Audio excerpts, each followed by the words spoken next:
रोजच्या जेवणाची चव आणि पौष्टिकता वाढवायची असेल तर घरच्या घरी बनवलेल्या चटण्या हा एक उत्तम पर्याय आहे. आज मी तुमच्यासोबत शेंगदाणा, तीळ आणि जवस अशा 3 अतिशय चविष्ट आणि पौष्टिक चटण्या शेअर करणार आहे. तर नमस्कार मंडळी, मी रुचिता आपल्या रुचकर चव चॅनलवर तुम्हा सगळ्यांचं अगदी मनापासून स्वागत करते. या चटण्या तुम्ही भाकरी, पोळी, पराठा किंवा वरण भातासोबतही खाऊ शकता. चला तर मग सर्वात आधी बनवूया खमंग शेंगदाण्याची चटणी. यासाठी सर्वात आधी एक कढई गॅसवर गरम करायला ठेवली. कढई गरम झाल्यावर त्यामध्ये 1 कप शेंगदाणे टाकले. शेंगदाणे मध्यम आचेवर सतत हलवत छान भाजून घेतले. शेंगदाणे भाजताना घाई करू नका, ते सर्व बाजूंनी सारखे भाजले गेले पाहिजेत. शेंगदाण्यांवर हलके तपकिरी डाग दिसू लागले आणि छान खमंग सुगंध येऊ लागला की समजावे शेंगदाणे व्यवस्थित भाजले गेले आहे. आता हे भाजलेले शेंगदाणे एका प्लेटमध्ये काढून पूर्णपणे थंड होण्यासाठी बाजूला ठेवले. त्यानंतर त्याच कढईमध्ये 3-4 लाल सुकी मिरची आणि 2-3 बेडगी मिरची टाकल्या. सुक्या मिरच्यामुळे चटणीला छान चव आणि तिखटपणा येते, तर बेडगी मिरचींमुळे सुंदर लालसर रंग येतो. या मिरच्या हलक्या भाजून घेतल्या. आता त्याच कढईमध्ये 1 चमचा जिरे टाकून छान भाजून घेतले. जिऱ्याचा खमंग सुगंध आला की गॅस बंद केला. मिरची आणि जिरे थोडे थंड होऊ दिले. त्यानंतर ते मिक्सरच्या भांड्यात टाकून बारीक वाटून घेतले. त्यानंतर त्याच भांड्यात 10 ते 12 लसणाच्या पाकळ्या टाकल्या. आवडत असेल तर थोडा कढीपत्ताही घालू शकता. आता हे पुन्हा एकदा मिक्सरमध्ये फिरवून घेतले. या दरम्यान शेंगदाणे देखील थंड झाले होते, त्यामुळे त्यांचे हलक्या हाताने चोळून सहज जेवढी साल निघेल तेवढी काढून घेतली. आता हे शेंगदाणे मिक्सरच्या भांड्यात घातले.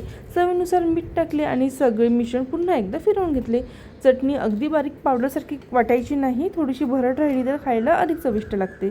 अशा प्रकारे खमंग, चविष्ट आणि पौष्टिक शेंगदाण्याची चटणी सर्व करण्यासाठी तयार आहे. आता वळूया आपल्या पुढच्या पौष्टिक आणि चविष्ट चटणीकडे, ती म्हणजे तिळाची चटणी. ही चटणी बनवण्यासाठी सर्वात आधी कढई गॅसवर गरम करायला ठेवली. कढई गरम झाल्यावर त्यामध्ये तीळ घातले आणि मध्यम आचेवर सतत हलवत भाजून घेतले. तीळ भाजताना चटचट असा आवाज यायला लागतो किंवा हलकी उडू लागतात. त्याचबरोबर एक छान खमंग सुगंध येतो. यावरून तीळ व्यवस्थित भाजले गेले आहे हे समजते. त्यानंतर भाजलेले तीळ एका प्लेटमध्ये काढून पूर्णपणे थंड होण्यासाठी ठेवले. आता त्याच कढईमध्ये 3-4 सुक्या लाल मिरच्या आणि 2-3 बेडगी मिरची घालून खमंग भाजून घेतले. मिरच्या भाजल्यामुळे त्यांचा कच्चेपणा निघून जातो आणि चटणीची चव आणखी छान लागते. मिरच्या भाजून झाल्यावर त्या एका प्लेटमध्ये काढून पूर्णपणे थंड होण्यासाठी ठेवल्या. मिरच्या थंड झाल्यावर त्या मिक्सरच्या भांड्यात घेतल्या.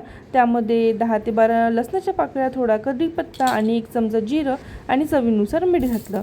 हे सर्व साहित्य एकदा छान वाटून घेतलं. तीळ हे केवळ चवीलाच नाही तर आरोग्यासाठीही खूप फायदेशीर आहेत. तिळामध्ये कॅल्शियम, लोह, प्रथिने आणि चांगले फॅट्स भरपूर प्रमाणात असतात. हाडांच्या आरोग्यासाठी तीळ उपयुक्त मानले जाते, त्यामुळे रोजच्या आहारात तिळाचा समावेश करणे फायदेशीर ठरते. या दरम्यान तीळ देखील थंड झाले आहे. आता हे तीळ त्याच मिक्सरच्या पॉटमध्ये टाकून आपल्याला फिरवून घ्यायचे आहे. अशा प्रकारे झटपट, खमंग, चविष्ट आणि पौष्टिक तिळाची चटणी तयार झाली.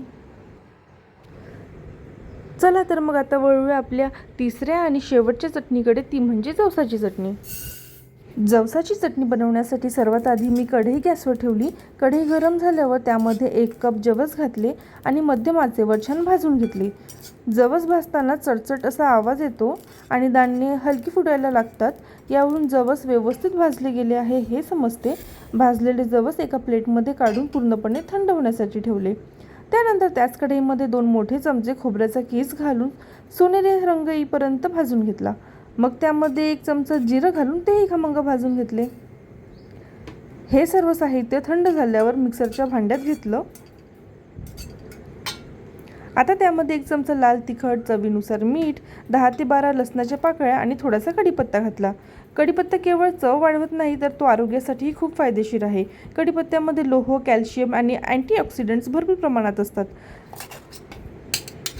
हे सर्व साहित्य एकदा वाटून घेतलं. त्यानंतर त्यामध्ये भाजून थंड केलेले जवस पुन्हा हलकेच फिरवून घेतले. अशा प्रकारे खमंग, पौष्टिक आणि चविष्ट जवसाची चटणी तयार झाली. जवसामध्ये ओमेगा 3 फॅटी ॲसिड, फायबर आणि प्रथिने भरपूर प्रमाणात असतात. त्यामुळे ही चटणी आरोग्यासाठी अतिशय फायदेशीर ठरते. भाकरी असो, पोळी किंवा वरण भातासोबतही या चटण्या खूप छान लागतात. एकदा करून ठेवल्या की अनेक दिवस वापरता येतात आणि साध्या जेवणाची चव अनेक पटींनी वाढवतात. या तिन्ही चटण्या पूर्णपणे थंड झाल्यानंतर हवाबंद डब्यात भरून ठेवा. फ्रीजशिवाय साधारण 1.5 ते 2 महिने या चटण्या सहज टिकू शकतात. मात्र आमच्या घरी तरी ते इतके दिवस टिकतच नाही, कारण ते इतक्या खमंग आणि चविष्ट लागतात की आधीच संपून जातात. व्हिडिओ आवडला असेल तर व्हिडिओला लाईक करा, शेअर करा, चॅनलला सबस्क्राईब करा.